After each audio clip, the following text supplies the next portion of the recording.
दोस्तों, यह छोटी सी कहानी हमें यह सिखलाती है कि अपने जीवन से आलस को कैसे दूर करें। यह कहानी है एक व्यापारी की जो हमेशा काम के सिलसिले में एक शहर से दूसरे शहर जाता रहता था। व्यापारी बहुत ही निगेटिव सोच वाला व्यक्ति था।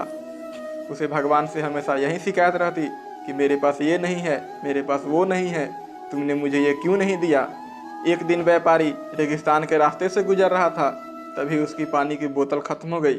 व्यापारी को काफ़ी ज़ोर से प्यास लगी थी, पर रेगिस्तान में उसे कहीं पानी नहीं मिला। पानी न मिलने के कारण व्यापारी गुस्से से आग बबूला हो गया। वह मन ही मन सोचने लगा, कितनी खराब जगह है ये, न यहाँ हरियाली है, न कोई पेड़ पौधे हैं, न ही कोई तालाब है, यहाँ तक कि यहाँ कोई सड़क भी नहीं है। व्यापारी आसमान की ओर देखने लगा, मानो जैसे वह ऊपर वाले से बात कर रहा हो, ईश्वर स्वयं उसके सामने प्रकट हो।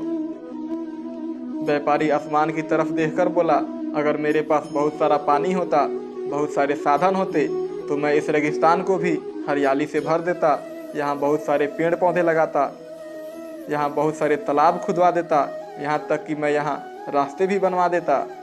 इतना कहकर व्यापारी चुप हो गया, मानो जैसे वह जवाब की प्रतीक्षा कर रहा हो, जैसे ईश्वर उसे खुद जवाब देने वाले हो। तभी एक चमत्कार हुआ। व्यापारी ने जैसे ही नीचे देखा, तभी उसकी आंखों के सामने एक कुआं दिखाई दिया। यह चमत्कार देखकर व्यापारी घबरा गया, क्योंकि उसने कभी भी रेगिस्तान में कुआं नहीं देखा था।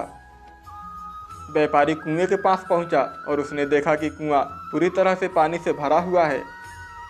परंतु व्यापारी तो निगेटिव सोच वाला था, उसे तो हमेशा ऊपर वाले से शिकायत रहती थी।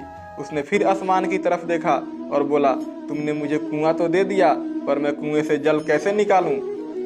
तभी फिर से चमत्कार हुआ और कुएं के पास एक रस्सी और बाल्टी आ गई। व्यापारी फिर से आसमान की तरफ देखा और फिर से बोला, मैं यहाँ से पानी कैसे लेकर जाऊँगा। तभी फिर से चमत्कार हुआ और व्यापारी ने जैसे ही पीछे मुड़कर देखा, तभी व्यापारी ने देखा कि उसके पीछे एक ऊँट खड़ा हुआ था। यह देखकर व्यापारी पूरी तरह से घबरा गया। उसे कुछ समझ नहीं आ रहा था। व्यापारी मन ही मन सोचने लगा, यह मेरे साथ क्या हो रहा है। मैंने तो बस यूं ही बोल दिया था और मैंने जो भी बोला था वह सब सच हो रहा है। व्यापारी यह सोचने लगा कि अब तो मुझे यहाँ हरियाली करनी पड़ेगी, यहाँ पेड़ पौधे लगाने पड़ेंगे और यहाँ तालाब भी खुदवानी पड़ेगी। यह सोचकर व्यापारी वहाँ से दौड़कर भागने लगा। तभी एक कागज़ का टुकड़ा उड़ता हुआ आया और आकर व्यापारी के शरीर से चिपक गया। व्यापारी ने उस कागज़ के टुकड़े को खोल कर देखा तो उस कागज़ के टुकड़े पर लिखा हुआ था, मैंने तुझे जल से भरा कुआं दिया, मैंने तुझे रस्सी दी, बाल्टी भी दी और सारे साधन भी दिए, फिर भी तुम अपनी जिम्मेवारी छोड़कर ऐसे क्यों भाग रहे हो। व्यापारी को कुछ समझ नहीं आया कि व्यापारी के साथ क्या हो रहा है। वह दौड़कर भागते हुए रेगिस्तान से बाहर चला गया।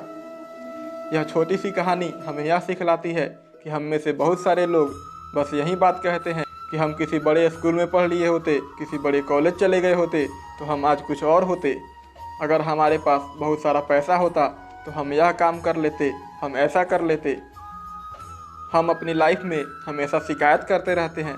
यह छोटी सी कहानी हमें यही बात सिखलाती है, हम अपनी लाइफ में जो भी कर रहे हैं उसकी पूरी की पूरी जिम्मेवारी हमारी है। तो दोस्तों, यह छोटी सी कहानी आपको कैसी लगी कमेंट बॉक्स में ज़रूर बताइए।